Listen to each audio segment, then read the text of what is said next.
Hello students, today we start lesson number 10th class 8th history the changing world of visual art। Visual art में क्या क्या change आया था colonial rule India में आने के बाद, उसके बारे में हम रीड करेंगे। New forms of imperial art, क्या क्या फॉर्म्स आए थे आर्ट के, या आर्ट में क्या क्या चेंजेस हुई थी।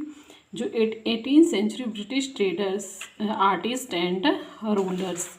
तो 18th सेंचुरी में क्या होता है, ब्रिटिश ट्रेडर, आर्टिस्ट और रूलर इंडिया में आते हैं, यानी कि यूरोपियन ट्रेडर्स, आर्टिस्ट और रूलर इंडिया में आते हैं और नई न्यू स्टाइल्स हैं जो, और न्यू कन्वेंशन ऑफ पेंटिंग यहाँ पर लॉन्च करते हैं। और क्या सोचते हैं वे, they brought the idea of realism and oil painting. वे आइडियल आते हैं रियलिज्म का और ऑयल पेंटिंग का। तो रियलिज्म क्या है कि किसी साइट को देखना, किसी सीन को देखना, पहले उसे अच्छी तरह से देखना और फिर उस सेम उसी रूप में क्या है उसको उसको पेंट करना। तो उसके लिए भी ऑयल पेंटिंग का सहारा लेते थे और ऑयल पेंटिंग के द्वारा इस तरह से बनाते थे कि वह जो सीन होता था वो देखने में पूरी तरह से रियल लगता था। नेक्स्ट आपका looking for the pictures Q. Thomas Daniel and his Neiphiu William Daniel artist थे जो कि 1785 में इंडिया में आए और लगभग 7 ईयर्स तक रहे। और कलकत्ता से लेकर जो नॉर्दर्न इंडिया है, जो नॉर्दर्न इंडिया तक उन्होंने मूव किया, मतलब उसको ट्रैवल किया उन्होंने। और उसके बाद वे साउदर्न इंडिया में भी गए। तो उन्होंने क्या किया, यानी कि लगभग पूरे भारत के लैंडस्केप को देखा कि कैसा लैंडस्केप है इंडिया का, और उसमें घूमे और उसके बारे में पिक्चर्स मतलब उन्होंने क्या की, पिक्चर बनाई।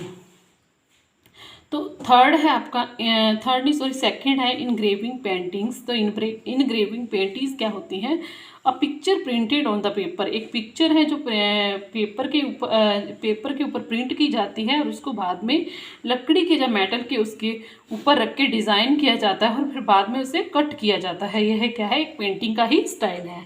नेक्स्ट है आपका पोर्ट्रेट्स ऑफ अथॉरिटीज़, यानी कि उसके बाद क्या आया, पोर्ट्रेट्स आगे। जो रिच और पावरफुल पीपल थे, कहाँ के, रिच और पावरफुल पीपल्स थे इंडिया के, वो क्या कर रहे थे, वो अपने पोर्ट्रेट्स बनवाना चाहते थे और उन्हें कैनवस पर उतारना चाहते थे। इसके लिए वो क्या करते हैं, नए नए स्टाइल लॉन्च करते हैं। जॉन जेफने क्या है, एक व्यक्ति होते हैं जिनका जन्म कहाँ पर होता है, जर्मनी में पैदा होते हैं और फिर वो क्या करते हैं, इंग्लैंड में माइग्रेट हो जाते हैं और भारत कब आते हैं, इंडिया में आते हैं 1780 में। और उनकी पेंटिंग्स क्या दिखाती हैं, उनकी पेंटिंग्स हमें यह दिखाती हैं कि जो भारतीय लोग थे वो क्या थे, जो वाइट पीपल की सर्वेंट बने हुए थे। उनको जो भी कोई भी पेंटिंग उस वक्त बनाई जाती थी उसमें भारतीय लोगों को वाइट पीपल की का सर्व करते हुए दिखाया जाता था। जैसे कि इसी तरह से जो इंडियन लोग प्रभावित हुए थे उसमें मोहम्मद अली खान थे जिन्होंने अपना पोर्ट्रेट बनवाया। और टिली केटले नाम का एक आर्टिस्ट था, और जॉर्ज विल्सन था जिसने उसका पोर्ट्रेट बनाया। और जैसे ही बैटल ऑफ प्लासी में क्या हो जाती है, डिफीट हो जाते हैं नवाब्स, तो फिर उसके बाद क्या है, उसको दिखाया जाता है इंग्लैंड के किंग को और जो कंपनी के डायरेक्टर्स होते हैं। यानी कि इससे क्या पता चलता है कि वह यह दिखाते हैं कि ये हारने के बाद भी कैसे शान शौकत दिखा रहा है।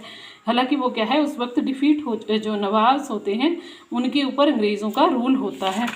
तो नेक्स्ट है आपका पेंटिंग हिस्ट्री।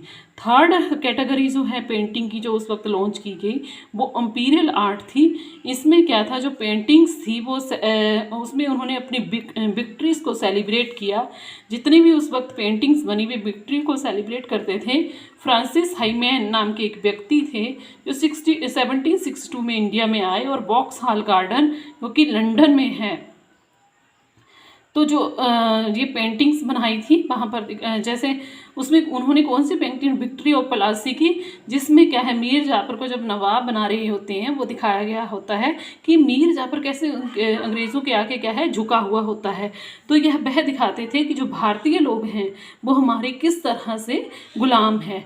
नेक्स्ट मतलब इस पेंटिंग में आते हैं टीपू सुल्तान। जब टीपू सुल्तान हार जाते हैं और युद्ध के मैदान बैटल फील्ड में पड़े हुए होते हैं, तो जो कौन सी बैटल होते हैं, बैटल ऑफ श्रीरंगपट्टम जो 1799 में हुई थी, तो उनको दिखाया गया है कि वो बैटल फील्ड में पड़े हुए होते हैं और अंग्रेज़ कैसे अपने जीत का जश्न मना रहे होते हैं।